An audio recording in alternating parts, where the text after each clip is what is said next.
Charlie Kirk was murdered in cold blood this week as he sat on a stage defending the very thing his killers hate, free speech. They couldn't beat him in a debate. They couldn't match his energy, his reach, or the fire he lit in the hearts of young Americans. They couldn't destroy his ideas, so they destroyed him, literally. They didn't just cancel Charlie, they killed him, silenced him in the most permanent, brutal way. Why? Because Charlie was a Christian. Because he believed in family, in tradition, in raising strong kids, in a free society rooted in faith and values. Because he was white and proud of his culture, not ashamed of it. That, today, is a crime. Let's stop pretending. This isn't just anti-conservative, it's anti-Christian. Worse, it's selectively so. When Kate Forbes ran for leadership of the SNP, her Christian faith got her tossed aside. But Humza Yousaf, a Muslim who will share many of her values, rose to the top, quietly, unchallenged. Tim Farron, Rob Flailo, David Campanale, all of them pushed out of public life for their Christian beliefs. All of them white, all of them silenced. Meanwhile, black pastors in America preach exactly the same message every day. Muslim leaders hold office without backlash, and their values often identical. But they are not targeted like this. There's a pattern developing here, and one we must confront. If you're white and you're Christian, you're not just unwelcome in public life, you are a threat. You must be silenced. Charlie Kirk is gone, but what he stood for, faith, truth, courage, must not be. Kai, let's see what you think about that. Yeah, I mean, look, this is obviously horrifying news, what we saw this week, and I don't think many commentators on the far left, but also on the far right, and I don't include Charlie Kirk necessarily in that, I don't think they've covered themselves in glory in their response. They've sort of missed the point, and I think maybe this is also missing the point. I agree that he was targeted for what he said. Some of the things that he said in the name of free speech, which, I think actually many people who are complaining about it haven't read what he said. He was very controversial and sort of tried to do that, but that's fine. That's great. And he ignited a movement following that. But I think you're misdiagnosing this by saying this is all about race or all about his Christian beliefs.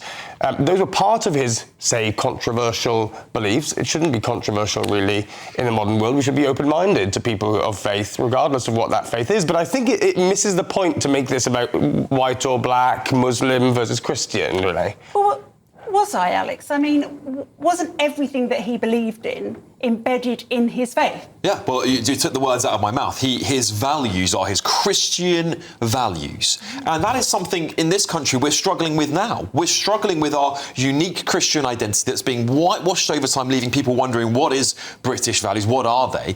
And unfortunately, he stood for bringing back a lot of those values back into politics, something that, as you correctly pointed out, people of different races are able to say without the severe criticism landed on them. And people of different backgrounds and different religions also say things far more socially conservative than that and don't receive the same level of backlash. It was because of his so-called controversial views, which are just moderate Christian values, might we add, that he was targeted. And you only got to look at what happened, and I don't want to make a connection between this, but there clearly seems to be one, and you only got to look at what happened to those young kids that were shot dead not that long ago. We were reporting it here on GB News in America, a school shooting in a church targeted Christians deliberately. The far left do not like Christian values because guess what? They believe in man and woman.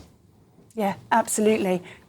I disagree. I don't think he was killed because he was white, he was Christian. First of all, we've got to point out that we actually don't know. The killer's only just been apprehended. We actually genuinely don't know. But we do know that the guy that killed him is pretty much a carbon copy of him in some sense. He's the son of a Republican, lightly Christian, and he is white. So I don't know if the race and Christian thing was angle. I think it was probably more just an intolerance of the perception of what they felt Charlie stood for, which is wrong. And I think most right-thinking people would agree that was wrong. That level of political violence has no place in this modern world. But I think to kind of conflate it with the fact that he was white and Christian is a stretch. But I gave plenty of examples. Absolute stretch. I gave plenty of examples, Trey.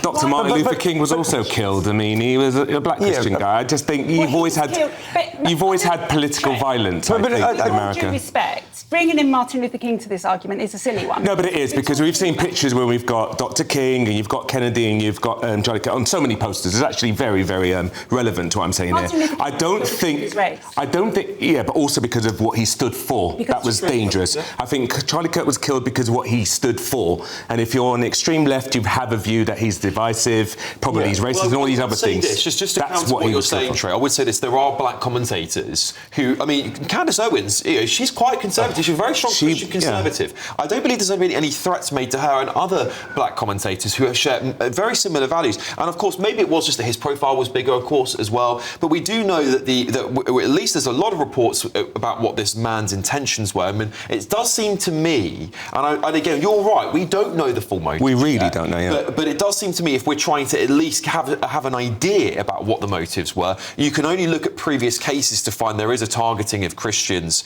in that. Maybe he being white wasn't necessarily important, but his Christianity and his faith do seem to play a part in the far less time. I would say it's more of his politics rather than his Christianity. But I think they're intrinsically linked. They are what I'm saying. intrinsically linked. They are intrinsically linked. To hear what Will says on this. Well, we don't know the motive, but there is something that we do know, and that political violence is becoming a bigger problem in the US. Now, I expected the left side of this table to both sides this. Well, there's violence on the left, there's violence on the right. That's true to an extent. But the difference is that the violence on the left is becoming inherent to the ideology. When you say that words are violence and you repeat that mantra over and over again, you make it excusable to respond to those words with violence. This is now a central plank of leftist ideology, and you can see the outcome of this when you hear all of the people who are responding on X, all of the people who are in the media, many of them, and I'm not talking just the fringes, there's this undercurrent that says, well, you know what, he kind of had it coming. And I actually think that is disgusting. And that's a core difference I think from that's the violence disgusting. that we see on the right. We also have seen on the left, backing up what Will says, celebration of this young father's and husband's death. Celebration, absolute joy at a man dying. That has to be questionable as an ideology. And the scale of it. It's not just a few fringe loonies. The amount of people... I agree, and that's why I'm not left and I'm not right. I think I'm someone that tries to look at both sides. I think it's disgusting what's happened. The fact that his family were there and they were young. I mean, I've got a young child myself. I don't care who it is. I think that kind of violence is abhorrent. And I think the people celebrating it, they don't realise what's coming. I actually want to see an end to all of this division and wars and this left-right paradigm and white against black. It's disgusting. It's interesting you say that, because we've got lots of comments coming in on this, and Beryl says, I agree, Dr. Renee, it is now seen as a sin to be white and Christian. Won't work, though. We will all spread the word on behalf of Charlie, and when will they realise no matter what colour you are, we are all the same? And that's true. I think that's really true. And I said to you in the green room, I wish we could just see people for their character. True. And we're missing a very important thing. I think probably the greatest numbers of deaths, Christian deaths, are probably Nigerian Christians, I'd probably say. Yep. So it's definitely way more black Christians being killed in this world than there are in anywhere else. So we have to look, even when people say that... They've been killed for their faith. That's actually for their faith. There's no question about it, whereas in this case, there is a question. I think that's more of the same thing.